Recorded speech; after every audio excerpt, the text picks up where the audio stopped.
रोजगार समाचार। जी हाँ, यूपी पीसीएस मेंस 2022 टालने की गुहार।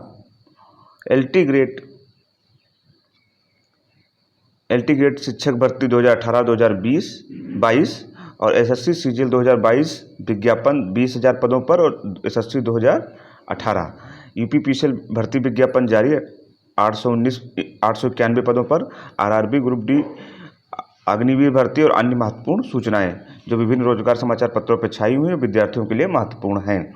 इन सभी महत्वपूर्ण खबरों को डिटेल से जानते हैं। उससे पहले अगर चैनल पर नए हो तो चैनल को सब्सक्राइब कर लें, बेल आइकन ऑल पे प्रेस कर लें और वीडियो को लाइक शेयर जरूर कर दें। जी हाँ, सबसे पहली और महत्वपूर्ण सूचना है यूपी पीसीएस मेंस 2022 को टालने को लेकर छात्रों ने मुख्यमंत्री से गुहार लगाई है। पीसीएस मेंस 2022 टालने को लेकर मुख्यमंत्री से गुहार लगाई है। पीसीएस 2022 की मुख्य परीक्षा स्थगित किए जाने की मांग के बीच उत्तर प्रदेश लोक सेवा आयोग ने 27 सितंबर से शुरू होने जा रही परीक्षा के प्रवेश पत्र जारी कर दिए हैं। आयोग से राहत न मिलने पर अभ्यर्थियों ने अब मुख्यमंत्री से गुहार लगाई है और सोशल मीडिया पर अभियान शुरू किया है। प्रतियोगी छात्र संघर्ष समिति की ओर से मुख्यमंत्री को प्रेषित ईमेल के माध्यम से बताया गया है कि पीसीएस 2021 का अंतिम परिणाम अभी घोषित नहीं हुआ है। बड़ी संख्या ऐसे छात्रों की है जिन्होंने पीसीएस 2021 का इंटरव्यू दिया है और 2022 की मुख्य परीक्षा के लिए क्वालिफाई किया है। ऐसे में अभ्यर्थियों के पद के लिए चयन के अवसर घटेंगे और पदों का भी नुकसान होगा। ऐसे में पीसीएस 2021 पर हाईकोर्ट का निर्णय का इंतजार किया जाए। इसके अलावा पीसीएस 2022 की मुख्य परीक्षा के दौरान 30 सितंबर को बिहार पीसीएस परीक्षा भी प्रस्तावित है, जिसमें उत्तर प्रदेश के हजारों छात्रों को शामिल होना है। वहीं 20 सितंबर से यूजीसी नेट की परीक्षा भी शुरू होने जा रही है। अगर पीसीएस 2022 की मुख्य परीक्षा स्थगित नहीं की गई तो बड़ी संख्या में अभ्यर्थियों को नुकसान होगा। समिति के मीडिया प्रभारी प्रशांत पांडे ने सीएम से मांग की कि परीक्षा टाल दी जाए। मुख्य परीक्षा के दौरान यूजीसी नेट और बिहार पीसीएस की परीक्षा भी टकरा रही है। यूजीसी नेट हिंदी की परीक्षा तिथि में बदलाव की मांग। सीएमपी डिग्री कॉलेज के पूर्व परिषद करण सिंह परिहार ने यूजीसी के चेयरमैन को पत्र लिखकर यूजीसी नेट हिंदी विषय की परीक्षा तिथि बदलाने की मांग की है।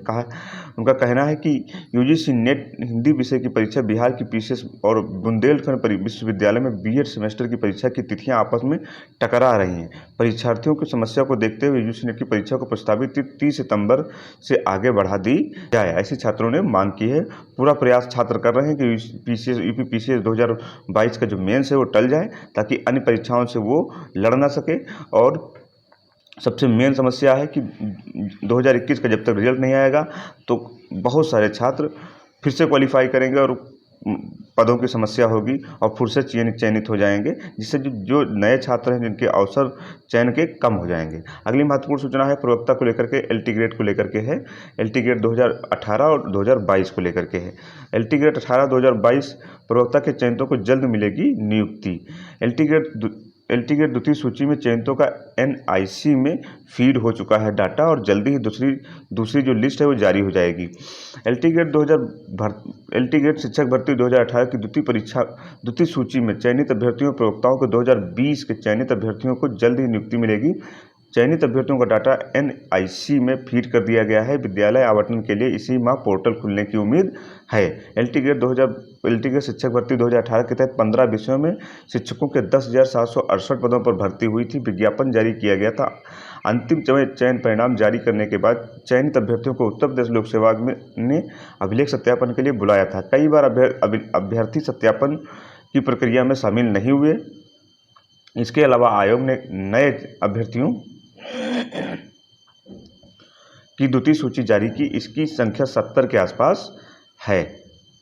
इसके अलावा सभी विषयों में एसटी श्रेणी के कई आरक्षित पदों पर चयनित अभ्यर्थियों की नियुक्ति भी अब अटकी हुई है। दरअसल इन अभ्यर्थियों की जातियों का सत्यापन उनके गृह जनपद के जिलाधिकारी से कराया गया है और इसमें साल भर में से अधिक समय लगा है। इसके अलावा राजकीय इंटर कॉलेज में प्रवक्ता के 1470 पदों का अंतिम परिणाम जारी होने के चयनितों को नियुक्ति का इंतजार है। उत्तर प्रदेश लोक सेवा आयोग की ओर से इन सभी चयनित अभ्यर्थियों की नियुक्ति संतुष्ट पर काफ़ी पहले ही माध्यमिक शिक्षा निदेशालय की ओर से भेजी जा चुकी है। 2 दिन पहले प्रतियोगी छात्र मोर्चा अध्यक्ष विकी खान के नेतृत्व में अभ्यर्थियों का प्रतिनिधिमंडल माध्यमिक शिक्षा निदेशालय लखनऊ गया था। मोर्चा अध्यक्ष के अनुसार अफसरों ने बताया कि डाटा एनआईसी को भेजा जा चुका है और फीड भी हो चुका है। नियुक्ति के लिए पोर्टल जल्द खुलेगा और पोर्टल खुलने पर अभ्यर्थियों को विद्यालय के विकल्प भरने होंगे। इसके बाद उन्हें विद्यालय आवंटित किए जाएंगे। प्रतियोगी छात्र मोर्चा प्रतिनिधियों ने निदेशालय के अफसरों से मांग की कि पोर्टल 20 सितंबर तक खोल दिया जाए ताकि अक्टूबर के पहले सप्ताह की नियुक्ति प्रक्रिया पूरी की जा सके। तो जल्दी ही आप लोगों की द्वितीय सूची जारी होगी और जल्दी ही नियुक्ति प्रक्रिया शुरू होगी और 2000 प्रवक्ता जो एलटी ग्रेड 2022 का विज्ञापन भी अक्टूबर में जारी होने वाला है 12,000 पदों पे। अगली महत्वपूर्ण सूचना है सीजीएल को लेकर के है। सीजीएल ने आधिकारिक तौर से इस बार 20,000 पदों पर आधिकारिक घोषणा की है पदों की। सीजीएल में तीसरे चरण की परीक्षा खत्म। जी हाँ, कर्मचारी चयन आयोग यानी एसएससी की संयुक्त स्तरीय परीक्षा यानी सीजीएल परीक्षा के प्रारूप में बड़ा बदलाव कर दिया गया है। यह भर्ती परीक्षा केंद्र सरकार के मंत्रालयों में 10 और दफ्तरों के स्नातकीय शैक्षिक योग्यता वाले 35 प्रकार के रिक्त पदों पर भरने के लिए होती है। हर साल इस भर्ती में सामान्य तौर पर 10,000 पद होते थे। देख लीजिए 10,000 पद होते थे, लेकिन सीजीएल 2000 भर्ती में पहली बार आधिकारिक रूप से 20,000 पदों के आधिकारिक तौर से घोषित किए गए हैं। जानकारी के मुताबिक इतनी बड़ी संख्या में पद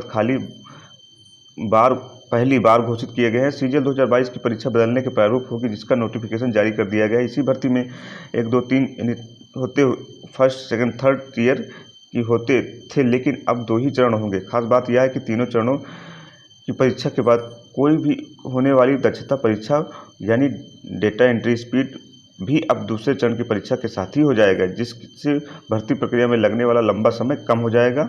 परीक्षा में इस बदलाव से गणित और अन्य संख्या में काफ़ी समय कर दी गई है। गणित के प्रश्न 100 से घटाकर 30 और अंग्रेजी के प्रश्न 200 से घटाकर 45 कर दिए गए हैं। दूसरे चरण की परीक्षा में 3 पेपर होंगे। पहला पेपर सभी अभ्यर्थियों के लिए अनिवार्य होगा, जो 2 सत्रों में होगा। पहले सत्र में 3 खंड होंगे। पहले खंड में मैथमेटिक्स, एबिलिटीज़ तथा रीजनिंग और जनरल इंटेलिजेंस के 30 प्रश्न यानी 60, कुल मिला के 60 प्रश्न पूछे जाएंगे। दूसरे खंड में इंग्लिश लैंग्वेज एवं कॉम्प्रिहेंशन के 45 और जनरल अवेयरनेस के 25 यानी 70 प्रश्न पूछे जाएंगे। तीसरे चरण में कंप्यूटर नॉलेज के 20 प्रश्न पूछे जाएंगे। पहले पेपर के दूसरे सत्र में ही डेटा एंट्री स्पीड टेस्ट आयोजित किया जाएगा। अभी तक यह टेस्ट लिखित परीक्षा के बाद होता था। दूसरे पेपर में सांख्यिकी के 100 और तीसरे पेपर में जनरल स्टडी के इकोनॉमी के 100 प्रश्न पूछे जाएंगे। दूसरा पेपर कनिष्ठ सहायक एवं तीसरा पेपर सिर्फ असिस्टेंट अकाउंट ऑफिसर पद के लिए आवेदन करने वाले अभ्यर्थियों को देना होगा। अभी तक दूसरे चरण की भर्ती में 4 पेपर होते थे। पहले पेपर में क्वांटिटेटिव एलिजिबिलिटी यानी गणित के 100, दूसरे पेपर में इंग्लिश लैंग्वेज यानी कॉम्प्रिहेंशन के 200 और तीसरे पेपर में सांख्यिकी के 100 और चौथे पेपर में जनरल स्टडी के 100 प्रश्न पूछे जाते थे। पहला दूसरा सभी के लिए अनिवार्य होता था, जबकि तीसरा चरण पेपर सिर्फ कनिष्ठ सहायकी एवं सांख्यिकी अफसर के और चौथा पेपर सिर्फ असिस्टेंट ऑडिटर अफसर, असिस्टेंट अकाउंटेंट अफसर पदों के लिए आवेदन करने वाले अभ्यर्थियों के लिए होता था। तो ये काफ़ी एसएससी के छात्रों के लिए काफ़ी अच्छी खबर है। अब 3 नंबर का होगा प्रश्न, एक प्रश्न होगा। पहले चरण की परीक्षा एक जैसी होगी और 8 अक्टूबर तक आप लोग 2022 के आवेदन कर सकेंगे। और काफ़ी विवादित रहा है ये तीसरा चरण। तो ये काफ़ी डिटेल में बता दिया गया है एसएससी ने कि किस तरह से परीक्षा में बदलाव किया गया है और तीसरा चरण समाप्त कर दिया गया है। 2 चरण में ही, अब मूल रूप से समझ लीजिए 2 चरण में ही होगी भर्ती। डेटा एंट्री स्पीड टेस्ट अब दूसरे चरण की परीक्षा के संग ही करा लिया जाएगा। और एसएससी की परीक्षा में 80% छात्र उपस्थित हुए हैं। ये एसएससी परीक्षा 2000 पेपर 2 है 2021 में। कर्मचारी चयन आयोग की ओर से रविवार को आयोजित CHSL पेपर 2 परीक्षा 2021 में 80.1% अभ्यर्थी उपस्थिति दर्ज कराई। अगली महत्वपूर्ण सूचना है वो यूपीपीसीएल को लेकर के है। यूपीपीसीएल ने एक भर्ती निकाली है। 891 पदों पर भर्ती विज्ञापन जारी कर दिया। टेक्नीशियन विद्युत के पदों पर मौका मिला है आप लोगों को। आयु सीमा आप जान लीजिए, न्यूनतम आयु सीमा 18 वर्ष है, अधिकतम आयु सीमा 40 वर्ष निर्धारित की गई। गणना 1 जनवरी 2022 से की जाएगी। पात्रताएं आप लोग जान लीजिए, उम्मीदवारों ने हाई स्कूल व समकक्ष परीक्षा उत्तीर्ण की हो। इसके साथ अभ्यर्थी ने नियमित रूप से इलेक्ट्रीशियन या इलेक्ट्रिकल आदि स्ट्रीम से NCVT या SVT प्रमाण पत्र प्राप्त किया हो। चयन प्रक्रिया समझ लीजिए। चयन प्रक्रिया जो होगी वो चयन प्रक्रिया ऑनलाइन लिखित परीक्षा यानी सीबीटी के आधार पर किया जाएगा। लिखित परीक्षा प्रश्न पत्र 2 भागों में होगा। प्रश्न पत्र के प्रथम भाग में कंप्यूटर संबंधित, द्वितीय भाग में सामान्य अध्ययन और तार्किक ज्ञान, सामान्य हिंदी, सामान्य अंग्रेजी, हाई स्कूल स्तर एवं तकनीकी विषय ज्ञान से बहुविकल्पी प्रश्न पूछे जाएंगे। आवेदन की तिथि अंतिम तिथि है 27 सितंबर 2022 और 19 अक्टूबर तक ऑनलाइन, और आवेदन की अंतिम तिथि आप लोग जान लीजिए। अभ्यर्थी 27 सितंबर से 2022 से 19 अक्टूबर 2022 तक अपना आवेदन कर सकेंगे। आवेदन का शुल्क 1080 रुपये है। आधिकारिक वेबसाइट है www.upcl.org। इस पर जाके आप लोग फटाफट फॉर्म भर दें। अगली महत्वपूर्ण सूचना है आरआरबी को लेकर के है। बड़े भाई की परीक्षा देने आया था युवक और गिरफ्तार हो गया। ये आरआरबी में धांधली के हर दिन कुछ ना कुछ आते ही रहते हैं। हर दिन कुछ ना कुछ धांधली का खबरें आती रहती हैं। सशस्त्र पुलिस बल में उपनिरीक्षक के 1499 पदों